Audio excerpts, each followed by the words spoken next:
So if you're thinking about retiring early, here's a few, at least 5 financial risks that I've identified that I think are important that a lot of people probably aren't thinking about and may even overlook. And I can understand. So let's talk about first the appeal of retiring early, because I certainly have it. I'm retiring early, at least from my current job next year at 60. And it's going to be glorious. I'm very much looking forward to moving down south into Florida to be with my wife and family again full time. But I'm also leaving on a pension with a 401k and probably going to work when I get there. A lot of people have caught the notion of this FIRE movement where they try to get financial independence and retire early, which is what FIRE stands for. And I think it's a great idea. But there's a lot of things that you have to be prepared for financially if you're going to use this FIRE method, and a lot of risk involved because retiring early just comes with more risk, and I'm going to outline some of those for you now. All right, so first off, you always run the risk of outliving your savings because you have to consider longevity risk and longevity that type of thing. You have to consider the unexpected expenses that are hard to plan for, including healthcare costs, home repairs, if you continue to keep your home, car repairs, car breakdown, new car, dental, eye care, and just generally, as we get older, our healthcare needs get to be more, in just period, they do. There's not a lot we can change about that except to try to be healthier as we go into retirement and we're ready to go. But the longer you retire, or the sooner you retire early, the bigger risk you're giving yourself because you have a longer period of time that you're relying solely on your savings. Now, one of the solutions I found to this is that they actually sell longevity insurance. Basically, it's a form of annuity, and the annuity doesn't start to kick in and pay until a later date.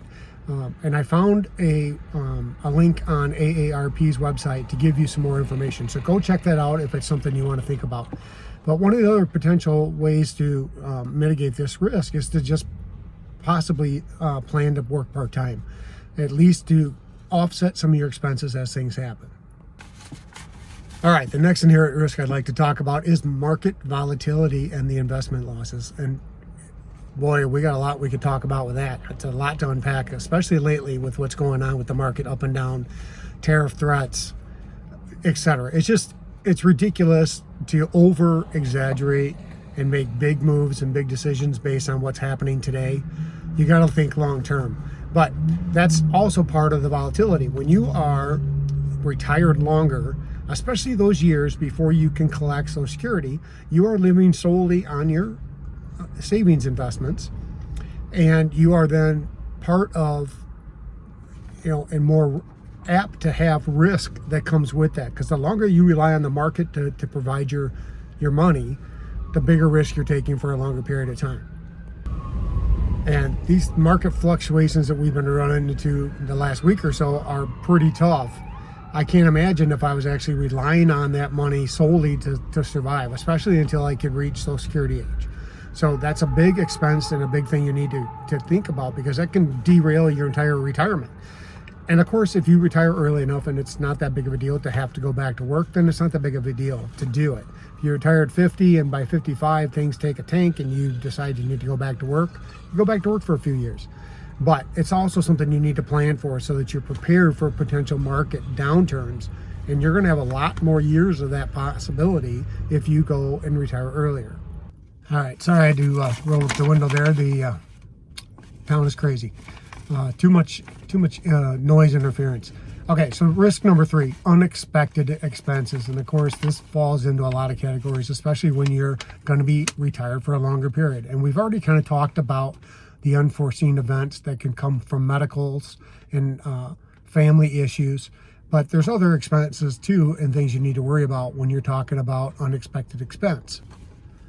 And some of those that we touched on, of course, can be house repairs and car repairs. But the problem is that when you don't have a steady income that comes to replace the income you're spending, these unexpected expenses can be more difficult to manage.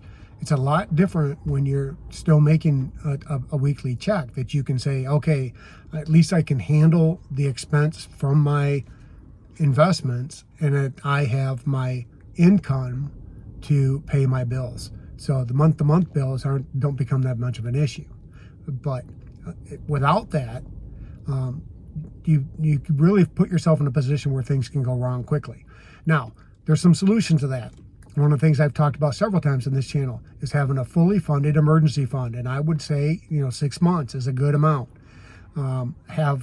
Be flexible with your retirement plans. Be prepared to go back to work if need be, even if it's just part-time, because the potential could be there. The longer you're not collecting income, the more volatile and more opportunity there is for you to have issues with long-term financial success. All right, let's move on to number 4. One we've also experienced a lot lately, especially the last few years during the COVID calamity, inflation. Inflation decreases your buying power. It erodes your savings. It makes your dollar not worth as much. It makes it harder to keep up.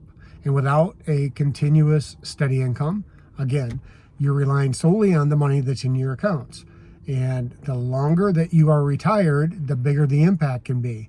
So had I retired 5 years ago, COVID and the 9% inflation that we experienced during that period could have been devastating financially if you're trying to live on, let's just use a number, $4,000 a month from your savings plan so that it will last forever.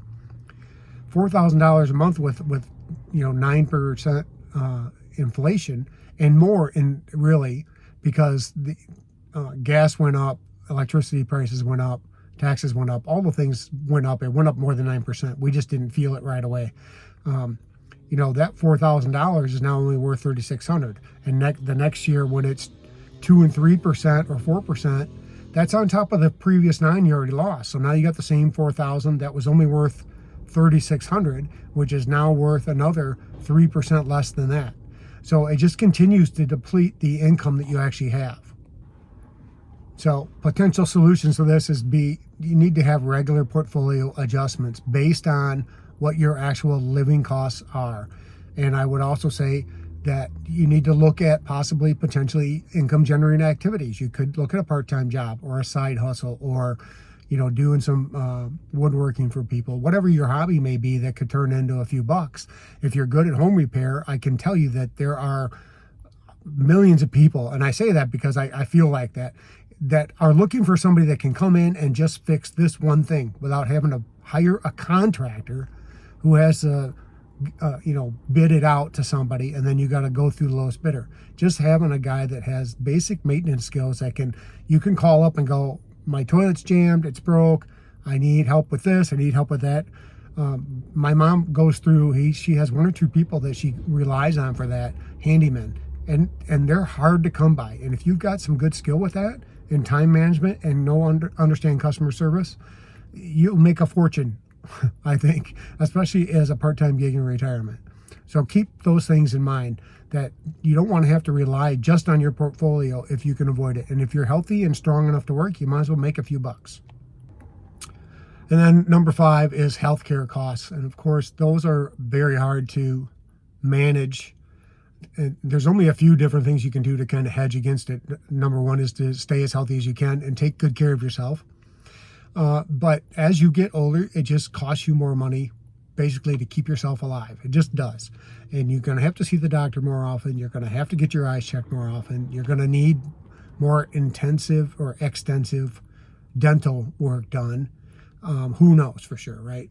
So all these things cost money. And if you don't have good insurance plans that are covering it, you're going to have to cover those expenses out of pocket.